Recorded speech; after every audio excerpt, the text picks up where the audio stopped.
Hi guys! Another cooking video naman tayo ngayon. So, meron ako ditong fish. Ang tawag daw dito is red snapper. Yan, binili ko siya kanina sa palengke. Fresh pa siya guys. Yan. Lagyan ko na siya ng salt. So, ipiprito na natin siya. Yan na guys. At mainit na yung mantika. So, ipiprito na natin itong fish.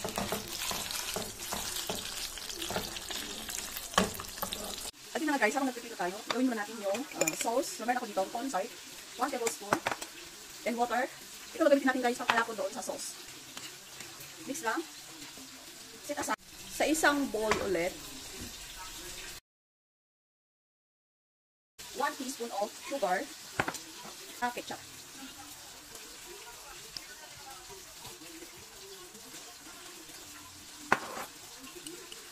Mix din. Ito pala guys yung mga kailangan natin. Red onion, bell pepper, syempre luya, at carrots. So yun na nga guys, no? Dito sa pinagprituhan pa rin natin na pan, magigisa tayo ng sibuyas. Luya, maraming luya. Bell pepper. Sama-samahin na lahat. Mix. Yan guys, at pinaglalagay yung sauce. Naglaman natin kanina. Titimplahan natin siya ng salt.